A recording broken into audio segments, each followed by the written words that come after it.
欢迎回来，下面我们重点来关注一下中国经济。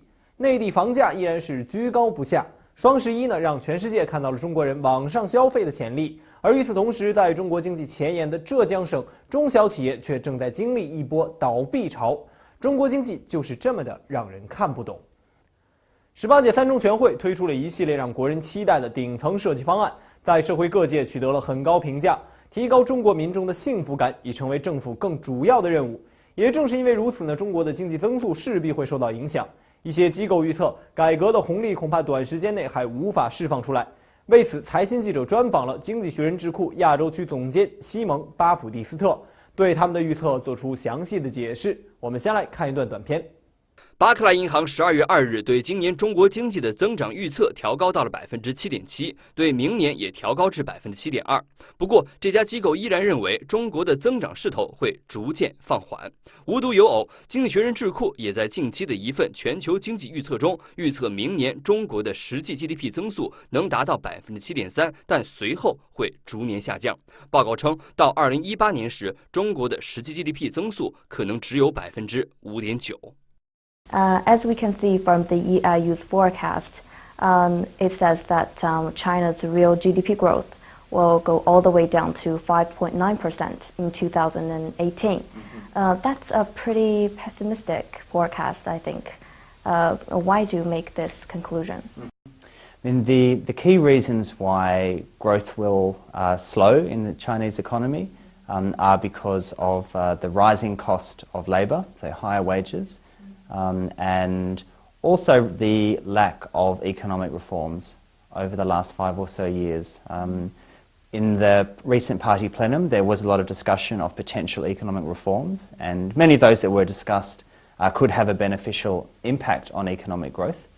However, reforms take a number of years before they can affect the economy.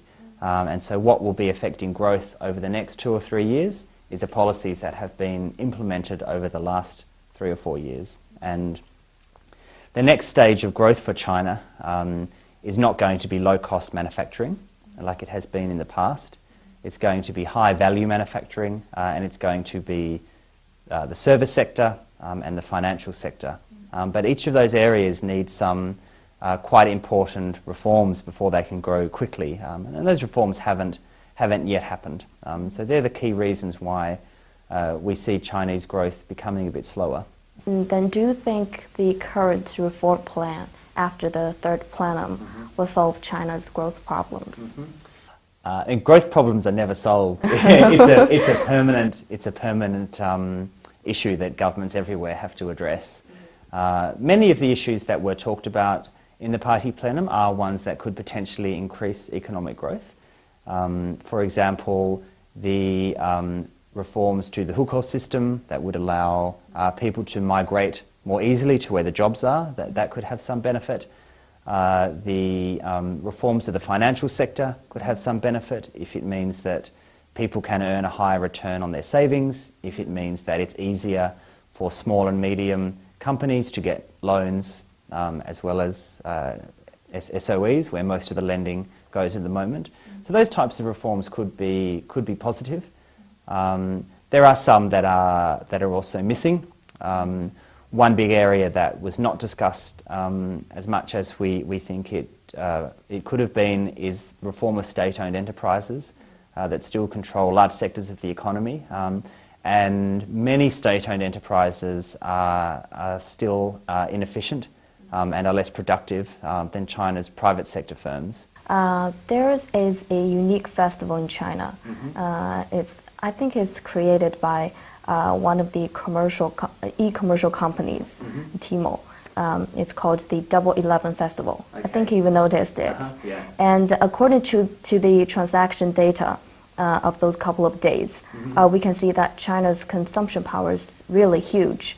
And it gives us the impression that China's economy is going well. But in the meantime, there is a wave of bankruptcy of small and medium-sized companies in southern China. Is there a contradiction here? How does that say about China's economy? Yeah, I think the contradiction can be resolved by noticing that the share of consumption in China's economy is going up. So over the last 5 or 10 years, around 50% of China's economy has been due to investment. So investment in new infrastructure like roads and buildings, investment in new factories and in new machines. That's very high by international standards, to have a share of 50% of your economic growth being from investment. And that share is coming down because now property prices are higher and wages are going up. And so this is making conditions more expensive for Chinese companies. So that's reducing the amount of investment that's been going on. And the two key drivers of this increased consumption have been higher wages. This is especially true in the coastal areas where wages in places like Shanghai or the surrounding provinces are now just as high as they are in some parts of Europe. Of course, there are many provinces, especially in the west and central areas of China, where wages are much lower. So there's big differences between different provinces. But the trend everywhere has been for higher wages. So that's driving higher consumption. And the other key factor, which has still got further to go, is increased provision of government services. That will encourage people to save a bit less, which means they'll then be consuming a bit more. 的确，如何解决经济增长的难题是世界上任何一个国家都在竭力探索的课题。但如今呢，跟发达国家相比，中国的成长空间显然要更大一些。